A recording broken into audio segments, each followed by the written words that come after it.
I was 23 when the moment I had worked for my entire life arrived, and my family wasn't there to witness a single second of it. It was the final round of the National Innovators Showcase, an event I had dreamed about since the day I wrote my first line of code in a dusty, overheated school computer lab. This was the stage where tomorrow's founders stood, where investors scouted, where careers were launched in the span of a single pitch. For me, it wasn't just a pitch. It was the proof that everything I survived, every insult, every dismissal, every lonely night, had meant something. My family had promised to come. They promised. Mom even squeezed my hand that morning, saying, "Beta, we'll be right there in the front row. Your big day." Dad nodded silently, scrolling his phone, the same way he always did, half interested, half bored, fully detached. But I still believed them. Because no matter how much distance I had put between myself and the people who never quite understood me, a part of me still craved their presence. Their acknowledgement. Their pride. I kept checking the front row as the auditorium filled. Students. Founders. Journalists. Investors. Tech bloggers. Professors. Even 2 venture capitalists I'd only seen in YouTube interviews. But not my family. When my name was called, next presenter, Alina Farouk, founder of SynapseLink AI. I felt the breath catch in my throat. I scanned the crowd one last time, desperately hoping maybe they were just late. But the seats I reserved for them, 3 perfect spots, right in the front, sat empty, untouched, accusing. Still, I stepped on stage. Still, I smiled. Still, I delivered the pitch I had rehearsed thousands of times. I talked about my neural integration API, my vision for accessible machine learning, the bridge between small creators and advanced AI tools. Every word was steady. Every slide crisp. Every answer razor sharp. And when the audience rose for a standing ovation, a wave of heat flooded my chest, joy, relief, disbelief. Yet behind it all lived a small, painful question. Why wasn't I enough for them to come? After the award ceremony, after the photos, after the handshakes, after the funding offers, I walked outside with the trophy tucked against my chest. The evening air was cold, damp, quiet. My phone buzzed. Not from my family. Not even a congratulations. Just a group chat notification from my team asking where I wanted to celebrate. I didn't answer. Instead, I stood there on the sidewalk, staring up at the sky that didn't care and at the stars that didn't blink. It was in that moment I realized something. My success would never matter to the people who never believed in me. And maybe I needed to stop expecting it to. I went home to an empty apartment that night, no applause, no hugs, no messages taped to the fridge, no parents waiting up to hear how it went. Just silence. Pure, hollow, heavy silence.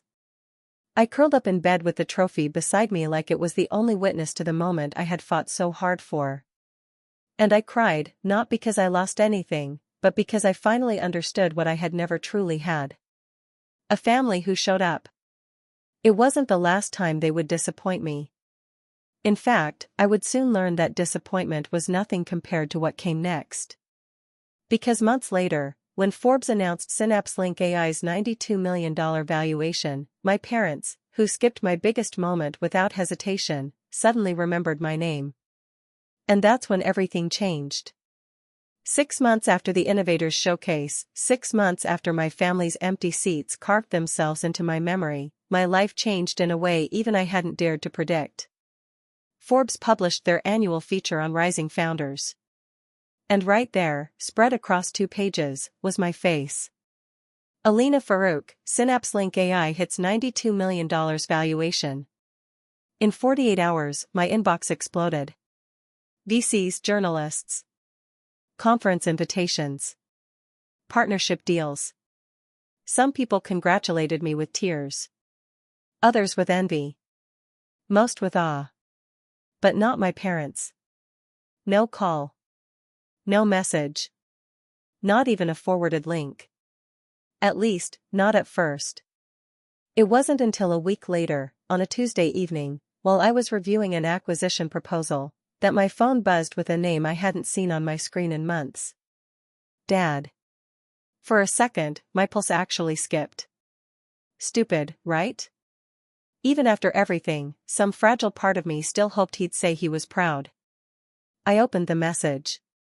Family dinner at 7 p.m. Important discussion.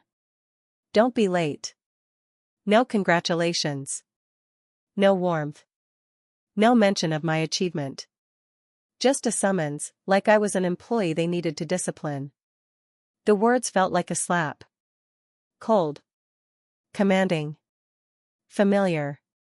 I stared at the message, and something inside me, something small, wounded, long ignored, unfolded with a fierce, sharp edge.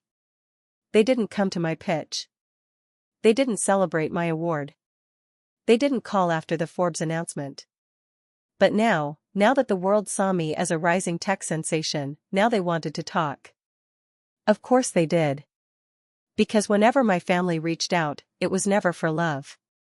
It was because they wanted something. Money. Connections. Favors. Leverage.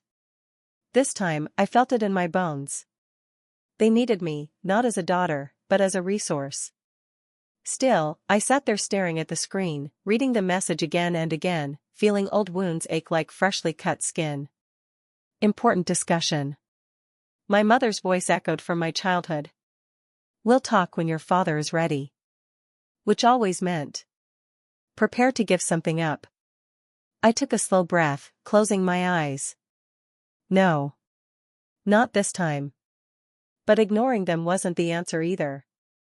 People like my parents, people who dismissed you until you had value, thrived in silence. They shaped narratives. They rewrote history. They used guilt like currency. I wasn't going to let them. So I typed back. I'll be there. Short. Neutral. Emotionless. But behind that calm message, a different kind of storm gathered inside me. Not rage. Not hurt. Clarity. If they wanted a meeting, I would give them one. If they expected me to show up, I would. But not as the daughter who used to beg for their approval.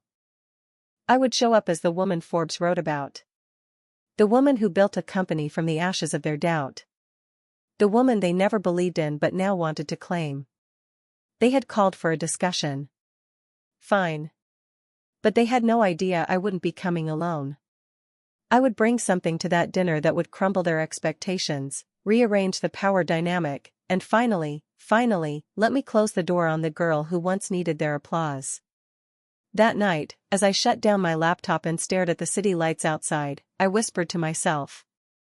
They skipped my biggest moment. But they're about to watch me take theirs apart. Tomorrow, everything would change. I arrived at my parents' house at exactly 7 p.m., neither early enough to seem eager, nor late enough to seem disrespectful. The house looked the same as always, dim porch light, half-dead plants Mom kept insisting she would revive, Dad's old car parked crooked in the driveway. But for the first time in my life, I didn't walk up as their daughter. I walked up as someone they had underestimated for far too long. In my hand, I carried a sleek black folder. Thin. Quiet. Deceptive. Inside it were the papers that would change the entire direction of the night. My mother opened the door, wearing a forced smile, the kind that stretched too tight, hiding something underneath. Alina. Come in, Beta. We've been waiting. Waiting. The same people who didn't wait even 10 minutes for my biggest moment now claimed they'd been waiting for me. I stepped inside. Dad was seated at the dining table, posture stiff, hands clasped like he was preparing for negotiations, and in a way, he was. My younger brother, Hamza, sat beside him with the arrogance of someone who had achieved nothing but was raised to believe he deserved everything. The table was set with extra dishes, extra care, like a bribe disguised as hospitality. Dad cleared his throat. Let's eat first, he said. I didn't move. No, I replied calmly. You said there was an important discussion. Let's start with that. A flicker of annoyance crossed his face, old habits resurfacing, but I watched him swallow it, remembering I was no longer the financially dependent daughter he could intimidate. Mom clasped her hands nervously. We just want to talk about the future, Beta. There it was. The future. Their favorite word when they wanted control. Dad leaned forward. You must have seen how much attention your Forbes feature got. Family reputation is very important. And now that you're successful, we think it's time you start contributing properly to the household. There it was, no congratulations, no pride, just expectation. Contributing, I repeated. How? Dad exhaled through his nose, like he was delivering wisdom instead of manipulation. We're thinking, a monthly contribution. Something reasonable. Maybe 30% of your earnings. For the family. My brother jumped in, smirking. And maybe help me get into your company? You know, family support and all. My mother quietly added, You're doing so well now, Alina. You can help all of us live better. I looked at their faces, 3 people who never attended a single demo day, never comforted me when investors rejected me, never encouraged my late-night coding marathons, never celebrated my pitch win. But now that the world put a price tag on my worth, they wanted their share. The silence stretched. Then, finally, I placed the black folder on the table. What's this? Dad asked, frowning. Everything you just asked for, I said. Just, in a different form. I slid the folder open. 3 sets of eyes widened. Inside were a legal notice confirming I had transferred ownership of my apartment's lease, my car registration, and my financial dependencies away from their names permanently. A notarized statement documenting every expense I covered for the household during my startup years, when they refused to help me. A copy of the new boundary agreement drafted by my lawyer, years overdue, stating that I was no longer financially responsible for any family member, now or ever. And finally, a bank statement showing the scholarship fund I had created in my name, dedicated to young women whose families tried to hold them back. My father's voice cracked. What is this? This, I said softly, is me no longer being your backup plan. Mom's eyes filled with tears. Alina, how could you? How could I? I whispered, leaning forward. How could you? You skipped my biggest day. You ignored my success. And the first time you contacted me in months was to demand money. My brother scoffed. So what? You're acting like we owe you something. I turned to him sharply. You're right. You don't owe me anything. And I don't owe you anything either. A heavy, suffocating silence spread across the room. Dad swallowed hard. So you came here to punish us? No, I said, standing up slowly. I came here to end the cycle. I tapped the folder once. A small gesture. But the sound echoed like a final door closing. These documents make it clear. I love you. But I will no longer let you take advantage of me. Not emotionally. Not financially. Not ever again. I picked up my bag. My mom grabbed my wrist, her voice breaking. Beta, please. Don't do this. We're family. I gently pulled away. I know, I whispered. That's the only reason I'm not taking revenge tonight. I'm just drawing a line. They stared at me, shocked, speechless, powerless. And for the first time in my life, I felt free. I brought exactly what I needed to the table, I said quietly. Everything I owed you. And everything I refused to owe you anymore. I walked out of the house without looking back. They had no idea that the sweetest part of revenge was still to come. I didn't cry on the drive home. Maybe because I had already cried enough for them, on birthdays they forgot, on achievements they dismissed, on nights when I questioned my own worth because they couldn't see it. But that night, something inside me was quiet. Still. Certain. The kind of calm that comes after finally choosing yourself. I thought walking away from them would be the end. But I was wrong. The end came days later, slow, deliberate, and poetic. "Alina, we're doing a follow-up article on your Forbes feature," she said. "We'd love to include photos from your early years. Family, mentors, anyone who shaped your journey." My heart tightened for a second. Family. The word still stung. But instead of shrinking from it, I exhaled and said, "Sure. I'll send what I have." Because what I had told a story my parents never imagined would be printed. No staged birthdays. No proud parents at science fairs. No smiling family photos at award ceremonies.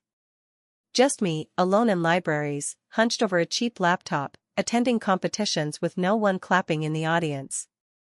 And one picture, the one that changed everything.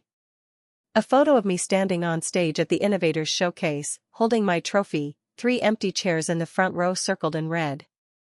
The journalist gasped softly when she saw it. "Can we use this?"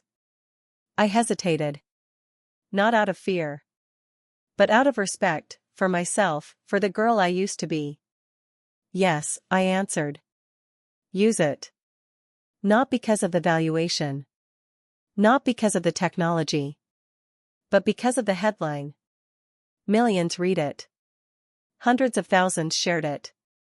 Women around the world sent messages saying they finally felt seen. And then the comments began. Her family abandoned her? Imagine skipping your daughter's biggest moment. She succeeded in spite of them, Queen. Those empty chairs broke my heart. My phone buzzed nonstop. But the calls I ignored were the ones from home. Dozens of them. Hour after hour. Finally, Mom sent a message. "Alina, why would you tell the world about the chairs?" I stared at it for a long moment. Then I typed back. "Because you left them empty." I didn't owe them lies. I didn't owe them a rewritten version of my life. I owed myself the truth. A week later, I hosted Synapse Link AI's first public investor gala. A massive event. Hundreds of guests.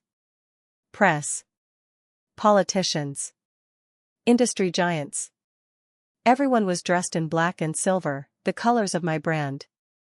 As the founder, I stood on the main stage under a constellation of lights, delivering a speech that would be broadcast across multiple networks. But before I stepped up to the podium, my assistant whispered, "Your family is here." I froze. For one heartbeat. Just one. "Where?" I asked. She nodded toward the far end of the hall.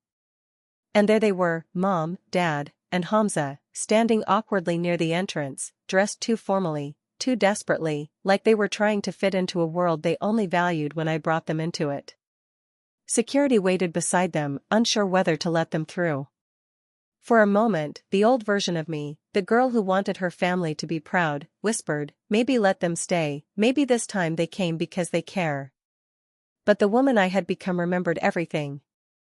The empty seats. The silence. The sudden greed.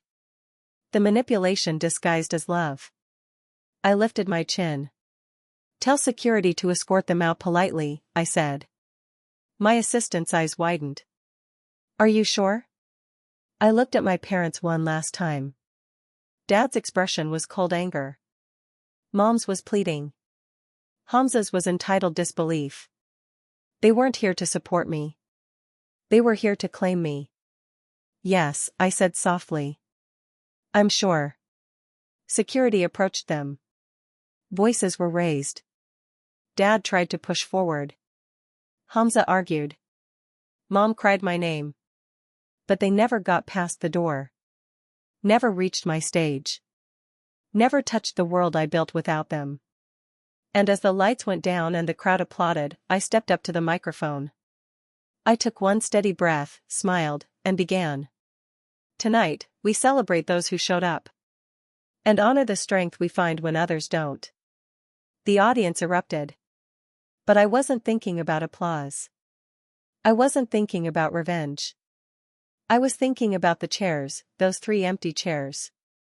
And for the first time in my life, They no longer hurt. They no longer defined me. They no longer owned any part of my story. I had filled every empty space in my life myself. And I had built a world where their absence no longer mattered. That was my revenge. Quiet. Elegant. Complete. Served colder than their hearts. And warmer than the future I walked into alone, but never lonely.